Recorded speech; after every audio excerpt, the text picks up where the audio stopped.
Yeah, I think just certain behaviors we should be mindful Yeah. of as I like to call it sleep hygiene, but just Mhm. ensuring you're aware of certain things you're doing leading up to bedtime or even hours before our bedtime. Absolutely. Yeah. And sleep hygiene is a good discussion for exactly what we're setting for the foundation to talk about in just like making sure that you are optimizing sleep health. And Mm, yes, things like you touched on alcohol. We know that helps you fall asleep. But in the second half of your sleep period, alcohol kind of flips and it actually starts to disrupt your sleep more. So some people mm, notice it once you start pointing out that pattern, but you will have more nighttime awakenings in the second half of your night if we were looking at you in the sleep lab with alcohol. mm, Marijuana, it is still variable. We have mixed results. It's been a minute since I've looked at the literature for mm, that, but the last time there were some things that were looking at positives, especially for people who experience like chronic pain or things of that mhm. nature. But then also there were mixed results as far as showing that still not totally benign and could impact your overall quote sleep architecture. So when we're talking about Mm, sleep architecture, that's how sleep doctors talk about your different stages of sleep. mm, So you have non-REM 1, 2, and 3, and then you have REM sleep. And so the difference is between those two, besides your brain waves, is whether or not your eyes are moving. And so mhm. stage 1 is really very brief. It's just transitioning from that wake to sleep. And you're usually in there for just a few minutes or so. Most of your night you spend in stage 2, Mhm, and then you will dip into stage 3, and then you will come up to REM. And mhm, so the first half of your night typically is more deep sleep, or that stage 3, or sometimes also called slow wave sleep. And mhm. then the second half of the night, you tend to have more REM. And I simplify it in my discussions and say that you can think of deep sleep as being really important for your body and REM sleep being important for your mind. Mm, Of course, all your sleep architecture, all of your stages, and cycling through all those things are important for both your yes. body and your mind. But what we do know is that as you're going into that deep sleep, is predominantly more of a parasympathetic process. If you think about your nervous system with the parasympathetic, that's that rest and digest. And Mhm, so everything is slowing down your heart rate, your breathing, but then it's good for your metabolism, your immune system. Pretty much you can name any organ system, yeah. and that's going to be helpful to have that deep sleep to Mhm, restore the stressors that your body is experiencing. And then REM sleep, we think of as really good for your mind. We think of REM sleep as when you're dreaming and having that typical narrative, abstract, kind of yes. conceptual dream. Technically, you have some kind of dream mentation throughout all stages of, but REM sleep is when we predominantly see that typical dreams when we discuss dreams.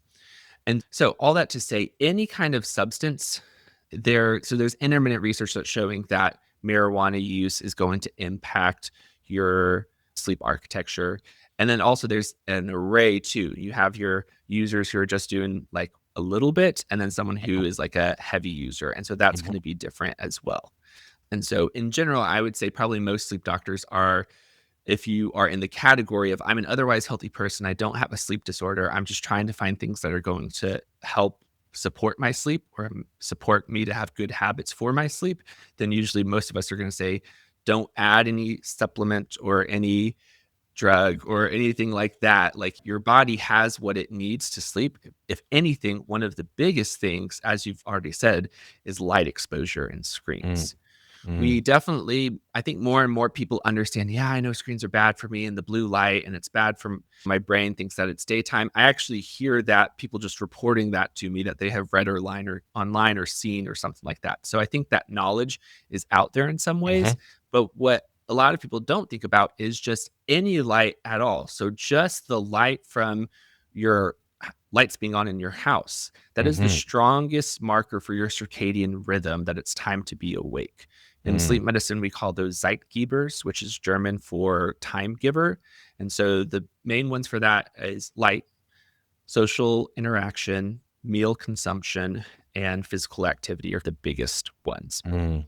And that is a big one that will tell people to start with is actually just turn off all lights. If you have Mm, dimmable lights, fantastic. mm, But if not, like you can buy for pretty cheap, like the little night lights that you can stick into a socket and that has yeah. a sensor on it. So it turns on when the lights are off. And so even that's dimmer would be better than just having all of your lights on. And so one of the common myths I see around sleep is that I can fill my life with whatever and do whatever activities, and I should expect it to be easy for me to just then switch to fall asleep.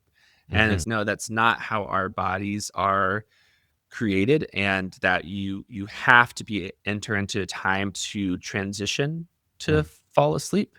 And certainly everybody is different. So there's some people that it almost feels like a light switch for some people. I'll talk to inevitably these two people marry. There's one who it's like it's totally easy for me to fall asleep. I can do whatever. The minute I lay down, then I'm out. And then yeah. they're married to the person who it takes them 5 hours to fall asleep. And then they're mad because they're like, ugh, you're falling asleep. No problem. Good Mm, thing. So everyone has their own barriers and things that they're trying to get over for sleep. But certainly light exposure and just trying to turn that off at a reasonable 30 minutes is great. But if you could do an hour before bedtime, mm, is definitely helpful, especially if you're taking a melatonin supplement or anything for your sleep, mm, mhm, because melatonin, I like to tell people, it's just darkness in a pill. That is all that melatonin is doing is just trying to say this is the conditions for you to fall asleep, but it's not going to make you fall asleep.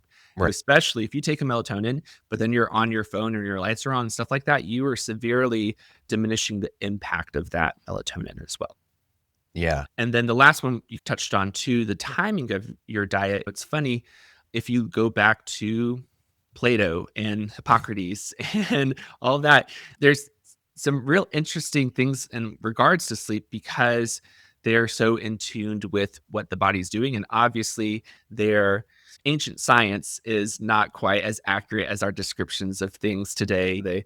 I Mhm, think one theory of sleep back then was that you had the fire within your heart and then that started to cool and then the vapor started to rise and then condense in your head and then that's what makes you sleepy, and very unique imagery for around that. We know that's not the case now as far right. as accuracy, but there is definitely in ancient writings that you can look throughout both philosophical and religious traditions that link sleep to diet. And so that has been a link that we have known that if you eat close to bedtime, if you eat a really heavy meal, a greasy meal, or things of that nature, that's going to impact your ability to fall asleep. And then Mhm, also, especially if it's more of a fatty diet, then that's going to impact. You have two squeezers on your esophagus, your lower and your upper. That lower one is sensitive to those different fluctuations in your diet. So if there's more fat, it's often going to be less tight. And so you may mm, have more reflux. And so even though you might be able to fall asleep as you're going through your stages of sleep, that reflux actually might be impacting your ability to stay asleep too. So mhm, not eating too close to bedtime, having a good diet that's has good fiber. You're not eating a really heavy, greasy meal right before heading off to bed. mhm. Yeah.